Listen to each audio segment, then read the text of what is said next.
All right. So as I mentioned, every project of record we want to associate it with a sponsor. So we came up with this database. We call it the sponsor taxonomy database, and it is an ID that points to that hierarchy that I mentioned earlier. It says I am W and Y, but it also understands that W and Y is a part of all this layers of organization. Because fundamentally, when you're doing work for the federal government and for us, predominantly the DoD, although not entirely, it is important to understand sort of where in the organization, because as you go talk to different people, it's sort of nice to know, okay, what work are we doing for you? And that means I need to be able to kind of query at different levels, which is what that database sort of gives us the ability to do.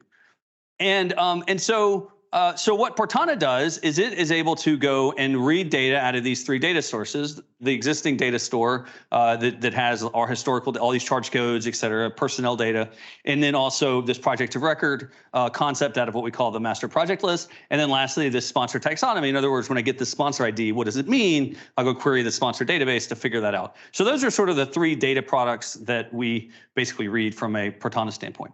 So here's sort of a high-level architecture of Portana. First of all, we sort of split Portana into two pieces. One is basically kind of an ETL process that runs on a scheduled basis. It runs about every 6 hours, and its basic job is to go grab all this data and basically put it together in a way that is visible and viewable from an end user. Because it takes a while. If you take a project of record that's got 45 charge codes, and you got to go query all those and get data, that takes too long for you to have to wait as a user. So we need to go basically pre-populate that stuff. So we have a process that's basically running on a recurring basis to do that. We call that the Portana cron service, and then we have a separate service that's the UI service. That's basically the front end that the user sees. Now, so over on the left is basically a mapping to what you saw before. I've got these three data systems. Everything that we access over REST API, just doing pretty simple, HTTPS GET kind of things. Now there is some, so I'll talk a little bit about that top one. So GTWS is Georgia Tech Web Services. So that's a wrapper around our enterprise services. It includes not just GTRI stuff, but from our perspective, it provides me as a way to do an HTTP query where I can easily get sort of a JSON blob of the data I want. I can say, give me for this charge code, give me the financial data as of this date, right? And it gives me back the data. And so that's basically the way that we're able to build the financial picture based on the projects of record data. And so what we're doing from the ELT perspective is just basically going and grabbing all this data, building up this data product that's basically all the data for every project of record. How much, the current month, we do it by quarter, 12 months, et cetera. And we store all of that in a system called MinIO. MinIO is basically an open source version of S3 buckets. So if you're in the cloud, you would do, AWS's S3 buckets. And for us, it was just easy to deploy MinIO, which is a pretty lightweight, basically object store. Basically, I can just put a blob of storage there. It's very easy to access.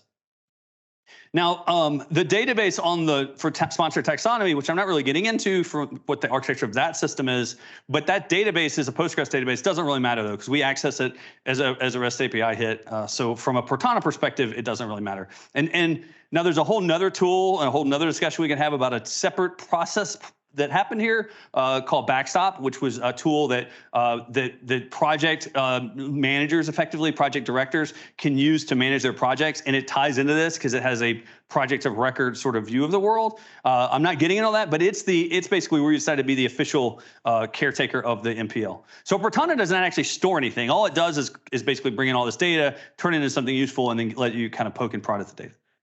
Okay, so talking a bit about the pictures on the right-hand side. So first of all this runs on a Kubernetes cluster. Why does that matter? So for those not familiar, if you rewind, 15 years ago, we used to deploy things to, physical machines, and then we deploy things to virtual machines, and now we containerize things, with sort of an orchestration layer. Well, what does that mean? So a container is simply a small bite-sized piece of compute that does a job, and I've got kind of two examples here. And in Kubernetes, what it does is it means that as somebody who runs infrastructure, I don't have to care that I have multiple physical nodes evolved. I have what we call it workloads, and then Kubernetes kind of figures out where to put those workloads, and I can add and subtract effectively nodes, basically more or less compute resources, and all that's nice. That's the value proposition of Kubernetes. Why it mattered to us is it was very easy for me to deploy quickly. So we were able to build a automatic deployment pipeline in our CI tool called GitLab, to where every time I'm pushing code, I'm deploying a new version of this application. And so we were able to rapidly iterate. We were able to set it up to where, when we're working on like a feature, we would have our own kind of deployment, and then we would have the production deployment that users would go to. Obviously, at the beginning, not many users were going there, and now it gets used pretty heavily across the organization. But Kubernetes really facilitated all that. I mean, we could have deployed to much. There's a variety of different ways you could have done it, but Kubernetes is a nice, easy way to deploy from an end user perspective. And as somebody who isn't in IT, wasn't really part of our IT organization, but was just a person in the organization trying to help solve a problem, this was like a huge enabler for me and for our team to be able to do things quickly. Hey, I got an endpoint. I can give coworkers this endpoint without me having to do anything. I didn't have to go do a DNS entry or anything, because Kubernetes was able to basically handle all that for me. So that was a really nice thing. Now all this was built in Python. So the cron job, which is just a sort of a scheduled process, it's pretty basic. Python, we leverage a tool called Pandas, which is basically understands data and just makes it easy to deal with basically tabular data effectively. And request is the kind of the standard Python way to do HTTP GET kind of stuff. Now on the UI side though, we use a tool called Dash. And Dash doesn't have a cool icon, so they don't get an icon. But Dash is basically Plotly plus Flask. So Plotly is the company that makes Dash, and Dash is like their kind of like web framework around Plotly. So what does that mean? Okay, so Plotly it's just a graphing library. There's nothing cosmic about it. You can basically use Plotly with a whole bunch of different technologies. You can do it from JavaScript. You can do it in Python and 4 or 5 others. But for me, I don't want to write JavaScript. I want to write Python, right? So they write JavaScript, so I don't have to. And so that basically Plotly, and I can go do Plotly by itself. That's all fine. But what Dash gives you is the ability for me to do things like callbacks and build simple UI very quickly, all within Python, and not having to go write any sort of. And again, for what we were trying to do, quick turn, sort of let's get something up that people can use, it was the perfect technology. Flask under the cover is just basically a simple web app where now I basically can run a service that people can get to, and it just handles the basics of people moving around. We leveraged at the enterprise level. There was an authentication system, basically a single sign-on system that we leveraged, so we were easily able to tie into that for people to get in the front door. I mentioned MinIO. We also collect user data, and we push all that to a database called InfluxDB, which is basically a time series database that just is very easy for me just to basically push this time this user went to this page, that kind of stuff, so we could later look at and kind of see some basic user analytics. I didn't mention, I've sort of alluded to it, but like all this runs on-prem. GTRI generally is an on-prem organization. I mean, we've been saying we're moving to the cloud slowly, and we actually just deployed our first major service to the cloud last year, but we're still a pretty on-prem organization, and so all this runs on-prem. All the Kubernetes cluster that this is running on is all on-prem. Okay, so now let me show you a few, basically kind of some screenshots of the tool. So this is Portana, and so this is sort of a first view. So as I mentioned, we broke down the work that we do into portfolios and application areas. So that inside ring are the portfolios, the outside ring are the application areas. The gray that you can kind of see over there, not yet assigned, is associated, is because work comes in and it takes a minute for people to go into the system and update stuff. So you always get some sort of lag there where not everything gets tagged. Eventually, from a business process perspective, the plan is that when work comes in, it gets appropriately tagged. But we sort of did this like to lay on top of the existing business processes. So we didn't, as of yet, sort of tried to make, like people already do, all this normal kind of get a project up and going sort of happens a little outside of what we did. But you can see, big picture, like, okay, look, we're doing a lot of work in, command and control and communications. We're doing a lot of work in, electronic warfare, or what we call IMSO. So it gives me a big picture, and I can do all sorts of stuff. I can filter this. I can look at this by unit. So like we're split into these 8 business units. I can go into one of those business units. Actually, it goes down to the division. So each of those 8 business units is also split down 3 or 4 into 3 or 4 groups. You go down to that layer, and you can see basically how does their work break down. You can filter it in a bunch of different ways. Now, here's a comparable view for sponsor. So this is taking just because, again, everybody's defining their sponsors at a lower level, but we can roll it up quickly and sort of get a top level view of sort of where that work is. Historically, the way this was done is people like had to do a data call and had to ask, like, okay, where does the sponsor sit in the organization, right? Which was super cumbersome, super fraught, because it's going to naturally lead to mistakes over time. It doesn't scale very well. So now you can just quickly query, because of the nature of the sponsor ID, and sort of where the organization, where in the organization. Now these are very high level. I'll show you kind of a UI that we have that gives you a little more fidelity, but the basic idea at a very high level is here. Both the last 2 charts are showing awards. We do awards over the last 12 months, so it's sort of a constantly updating as opposed to an FY. So the 940 number, that was last fiscal year, which happens to be just relatively new, but in general, this is always the last 12 months. So now this is me looking at that same data of sponsors, but saying, okay, well, great, but who are we doing work for in robotics, right? And so, now if I go back, it said over the last 12 months, we had $927 million in awards. And so now there's only $56 million in awards, right? That's how much money we got in this robotics application area. But I can basically look and say, okay, where is that work? And if I was if I was live in the tool, I could hover and I could see the major programs that make that up, and I can again filter and slice and dice this data in a bunch of different ways. And I can do the same thing with the portfolio. So this is for the Navy. So I can say, okay, so we happen to do a lot of work in the C3 space. We do a lot of work with communication systems and basically helping the Navy build out methodologies for them to basically communicate effectively and do command and control across the world. And then lastly, this is kind of play and loop. So this is a cool UI called a sunburst. So if you were to start in the center, that's like those baseline, what we call our level 1 sponsors, Navy, Army, Air Force. But you can see that if I was in the real tool, what I would do is I'd be clicking on Army here, and it would break out Army. Click on Navy. And so you can begin to see basically like what types of sponsors we're doing. And I can, in the live tool, you can hover and you can see like, okay, what programs are we doing? What parts of the organization? I can filter this curve based on different parts of the organization. I can look at this over the last quarter, over the last year. So a lot of different things. But this is a nice, like big picture visual way to sort of see lots and lots of information. Because again, that's the beautiful thing about this hierarchy of sponsors is, understanding that low level, it all kind of builds up to understanding sort of how things fit together in a bigger picture. And you can see, I don't know if there's, let's see if it'll pause. I was gonna see if that works.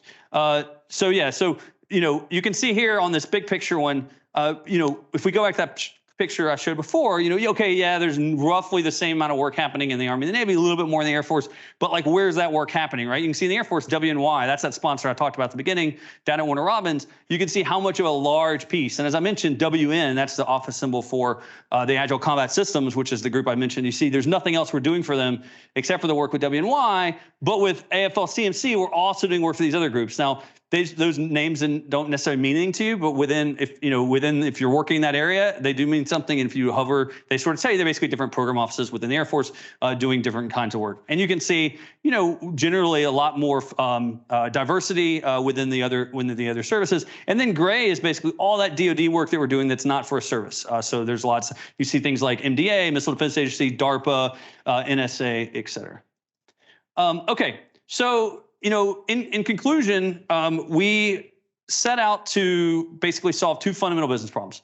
Number one, our systems were not built to help us understand our sponsors. It tend to obfuscate the sponsor. We had lots of work that was coming in that we didn't have a good associated with sponsor. And even when we did have a sponsor, it was at a super high level organizationally that it wasn't super useful. And so it was hard for us to really understand like the relationships between sponsors and things like that. So that was sort of the first part of the business problem. And the second part is we just had a whole lot of work and we needed a better way to view it, to understand it. As I started with, if you look at that that hockey stick, we've grown a huge amount over the last decade. And that means that leadership is constantly trying to understand, okay, what is all this work? How does all this work fit together? And so there's a need to sort of have some sort of lens to view it through. And that's where we came up with the concept of application areas and portfolios. And so first thing we had to do is we had to say, okay, we can't look at things at contracts because contracts are too broad. They have too much different work. We can't say this contract is part of an application area, this contract's for a specific sponsor, because it's generally more confusing than that. So we needed something smaller than a contract, and we came up with this concept of project of record. We went through and we associated every accounting line item with a project of record. So now when I total up all of those projects of record, it's all the work we're doing, and then I associated each one of those with a sponsor through this new database we created, and each one of those with an application area per the new list we created. And now I'm able to do that visualization that I showed you earlier that we really weren't able to do before and didn't really have that understanding before this effort. So Portana was sort of the technical methodology of making that happen. I mean, at the end of the day, the business processes sort of live upside the technology, but the technology was what we created to basically make it quick and easy to view that stuff. And the organization found it really useful because they could go to this URL and they could understand, they could poke and look, put in their division, and they go, oh, look, that makes sense. And they could see how to go to compare over time and things like that. And then they could say, okay, who else is doing work for this sponsor?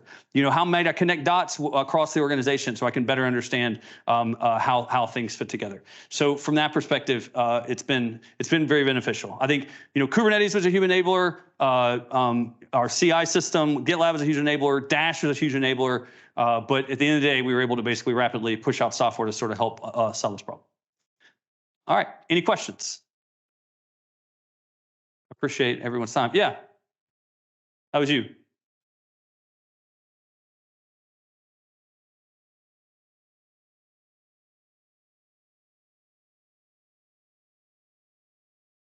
So, yeah, great question. Okay, so the question was basically, how are we capturing the additional data above and beyond what gets put into a contract? So when a contract comes in, there's a set of data that gets associated, and there's a database that manages that data, the contract information system, CIS, that basically houses a fair number of pieces of data, awards, period of performance, things like that. We didn't want to touch that database. We talked about that. We also have another system within Georgia GTRI, CostPoint, which is our accounting system, and we didn't want to touch that because those systems, we wanted to sort of work above that, at least to start with. And so the question about capturing is that was originally the first thing we did from a tooling perspective. We actually built a tool that allowed people to basically visualize the projects of record within a contract. So you pick a contract and it shows you all your accounting codes and sort of what project of record they're a part of. And then you can kind of move them around and kind of see how that works. And so basically the tool I've sort of briefed the visualization piece. It has another sort of administration piece that's the piece that people can go in and sort of help manage the associations of which charge codes. Because at the end of the day, fundamentally, a project record is a title, a sponsor, an application area, a date, and then a set of charge codes. And the set of charge codes is really the important thing because that's going to basically roll up all the money. And so that database is what we call the master project list. That lives inside of a tool that we call Backstop. But the manipulation, understanding that data is something we basically are reaching out to people. And there's reports that get generated on a continuous basis, sort of saying, hey, some new money came in, it hasn't been associated with the project record. We need to go in the tool and associate it, And again, eventually business process will be updated such that as money comes in automatically, that association will happen. But right now it's sort of done a little bit of pinging people, and there's some people across the organization who are sort of responsible to keep that list low, keep everything associated, and they do a good job because one of the other things is sort of important all this is all this data has fed into this new process where every quarter leadership meets at the director level and talks about our business on a quarterly basis through the lens of these portfolios. And so that's driven the organization finding the necessity to make sure that this data stays up to date. So that's part of why there's a lot of, there's a lot of value from the organization to do that. All right, any other questions? Yes, ma'am.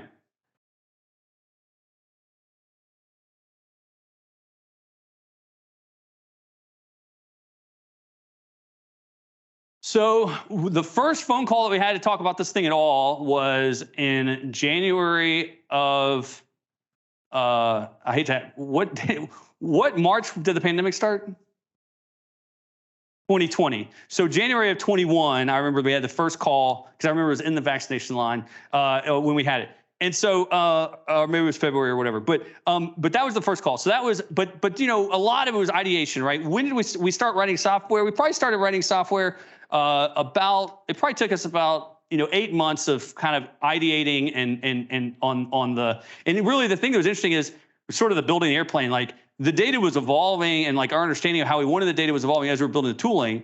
And so we used the tooling to influence that, and that influenced the tooling. And so it's sort of an iterative process. The business problem solving and the tooling sort of worked hand in hand. And at the end of the day, but the tooling became super important because all of a sudden leadership want to go, okay, let me see the thing, right? And so inside GTRI we have this tool called Cognos, which is an IBM product that basically does reporting. That tool knows nothing about projects of record. So if you don't know anything about a project of record, you can't do any of this, right? And so we decided rather than going and updating Cognos, we would do this outside of that. And again, we really wouldn't have been, I don't think, successful if we had not had something like this to make all that come together. You had 2 questions. No, never. Software's never done. So, I mean, a couple of things. I mean, so the organization sort of found their rhythm with getting this stuff in. There's definitely some business processes to really make this more part of the DNA. Now, everybody at GTRI, this would have not been true a year ago, but everybody at GTRI knows what a project of record is, knows the process for creating them and managing them. But it's still a little bit of an outside of the official process, and so that needs to change, and we've been discussing that. But also, from this perspective, there's a lot of work we want to do to have more longitudinal view. So a lot of it is you can pick sometimes, but because when we started, there was no historical data. Now we've got some historical data, and so we can look at trends and things like that, which is cool. So there's some changes like that we want to do, but really this was all sort of built out about standing up a business process, which I think has been successful. It just needs a little tweak along the way. Yeah.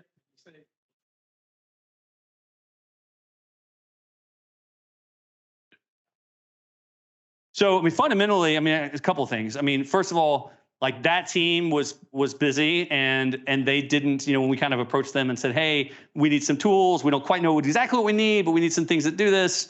It was kind of and so it was a little bit of just they didn't quite know if they had the wherewithal to do it or the time constraint to do it. And also, so if I want to do something, this is something I could do, right? I couldn't go mess with those tools. Now, classic problem in IT, right? You get, somebody goes and does something cool outside of IT. That's great. Okay, then what, right? And we are dealing with some of those then what's now. I mean, this is going to transfer to our enterprise support system tool organization. So this will eventually be owned by them and sort of managed by them. So that's one big change on afoot. But one of the problems is they're generally a Java house, more or less, right? This is all written in Python. I wouldn't have done this in Java. I mean, I would have probably found a different line of work. But and they wouldn't have written in Python, right? But that's sort of that's the nature of the problem is the benefit of the organization is I was able to go solve this problem. The negative is now we have a solution that is not exactly what the enterprise systems would have done, but I think they're okay with that and they're working to incorporate it. And as I mentioned, there's sort of another sister application that's actually a little bit larger that they're taking over earlier. This thing called Backstop, which is a bit of a different problem than this and not part of this talk, but that's was also written by engineers outside of IT, and they're working through the process of sort of incorporating it. So, and part of that is I know, so our CIO, Raj, we're always talking about how do we find the perfect way to both enable people that want to solve problems to be able to do that, but do it in a way that hopefully makes the cost at the end of the day manageable, right? So from my perspective, the solution is not to just say only centralized IT is going to solve any problem, because that doesn't work. But the other option is just not everyone has free reign to do whatever you want. That doesn't work. So what's the happy medium? And I think we're continuing to iterate on that, but it's an ongoing discussion. But I think it's a good one. All right. Any other questions? Yeah, so that's a great question. I mean, fundamentally, we actually called it portfolio optimization engagement, where we basically had a side channel. We had so we had a general comms kind of flow. We have TVs and we have a wiki that everyone goes to, and so we're able to like advertise it through those sort of mechanisms. And we did some lunch and learns and some things like that, because it was really, this was only a piece of a larger business process change, and it was really driven. So when we started, leadership asked for us to solve those two problems I started with. But they decided in the middle of us doing this that they wanted to start doing these quarterly reviews driven based on this data. So all of a sudden what we were doing became a lot more important, and it became a lot more important that the organization adopted, because none of the plots, like imagine if we had not, if we had not done all of our, if people didn't tell us what's your project of record and what application areas it belong in, you couldn't make this plot, right? Like this plot is all driven based on people telling us that data. And everybody understood that. So now leadership saw the necessity and sort of getting the organization involved and making sure that everyone's sort of on board with this. So that's been very good. All right, I appreciate everyone's time. Thank you very much. You all have a good rest of the day.